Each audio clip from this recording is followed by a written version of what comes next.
মাছ বাজারে গেলে দেখা যায় সবচেয়ে সস্তার তালিকায় যেসব মাছ থাকে তার মধ্যে তেলাপিয়ার অবস্থান সবার উপরে। ফলে এই মাছটি ঢাকার যে কোনো ব্যাচেলর মেস কিংবা সাধারণ মধ্যবিত্তের বাজারের থলেতে সবচেয়ে বিশ্বস্ততার সঙ্গে জায়গা করে নিয়েছে। কিন্তু এই মাছটি কিভাবে বাংলাদেশে এলো এবং কেন এত সস্তা সেই বিষয়টি হয়তো অনেকেরই জানা নেই।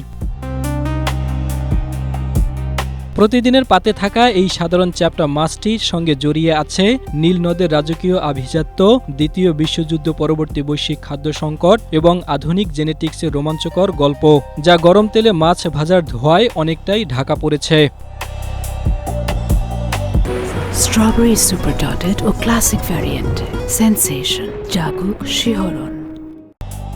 তেলাপিয়ার আদিনিবাস আফ্রিকার মহাদেশ ও মধ্যপ্রাচ্যের নীলনদ অববাহিকায়। প্রাচীন মিশরীয় প্রত্নতাত্ত্বিক গবেষণা এবং নীলনদের উপকূলীয় সমাধিগাত্রের দেয়ালচিত্র থেকে জানা যায়, আজ থেকে প্রায় 4000 বছর আগেই এই মাছ মিশরীয় খাদ্য ও সংস্কৃতির গুরুত্বপূর্ণ অংশ ছিল। বিংশ শতাব্দীর মাঝামাঝি পর্যন্ত তেলাপিয়া মূলত আফ্রিকা ও মধ্যপ্রাচ্যের বুনো জলাশয়ে সীমাবদ্ধ ছিল। তবে দ্বিতীয় বিশ্বযুদ্ধের পর তীব্র খাদ্য সংকট এর ভাগ্য বদলে দেয়। জাতিসংঘের খাদ্য ও কৃষি সংস্থা FAO এর ঐতিহাসিক মৎস্য বিষয়ক গবেষণা নথি অনুযায়ী, যুদ্ধের পর বিশ্বজুড়ে প্রোটিনের ঘাটতি দেখা দিলে গবেষকরা এমন একটি জলজ প্রাণীর সন্ধান করেছিলেন যা প্রতিকূল পরিবেশেও দ্রুত বংশবৃদ্ধি করতে পারে এবং সস্তা খাবারেও বেঁচে থাকতে পারে। পরবর্তীতে জাতিসংঘের আন্তর্জাতিক ত্রাণ ও টেকসই উন্নয়ন কর্মসূচি UNDP-র আওতায় এশিয়া ও ল্যাটিন আমেরিকার বিভিন্ন দেশে ছড়িয়ে দেওয়া হয় এই তেলাপিয়া মাছ। যদিও আধুনিক তেলাপিয়া চাষের ইতিহাসে বড় মোড় আসে 1965 সালে।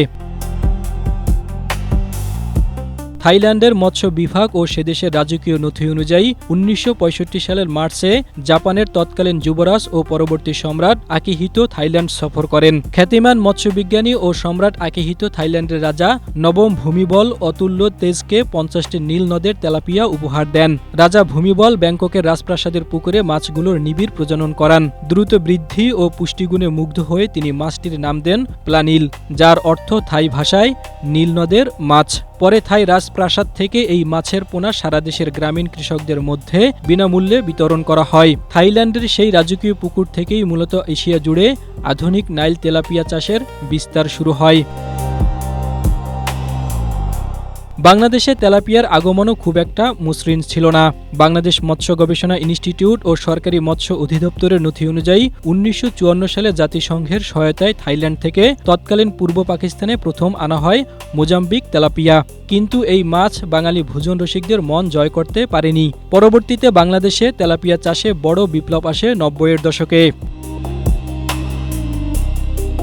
ফিলিপাইন ভিত্তিক আন্তর্জাতিক সংস্থা বিশ্ব মাছ গবেষণা কেন্দ্রের তথ্য অনুযায়ী বিভিন্ন দেশ থেকে সংগৃহীত তেলাপিয়ার বুনো ও খামারি জাতের মধ্যে কৃত্রিম প্রজনন ঘটিয়ে তৈরি করা হয় দ্রুত বর্ধনশীল একটি বিশেষ জাত। এর নাম দেওয়া হয় সংক্ষেপে গিফট জাত। পরে এই জাতের মাছ মনোসেক্স চাষাবাদ প্রক্রিয়ায় পুরো বাংলাদেশে ছড়িয়ে দেওয়া হয়। এর ফলে বাংলাদেশ বিশ্বের শীর্ষ তেলাপিয়া উৎপাদনকারী দেশগুলোর কাতারে শক্ত অবস্থান তৈরি করেছে। জাহিদুল ইসলাম, এশিয়া পোস্ট।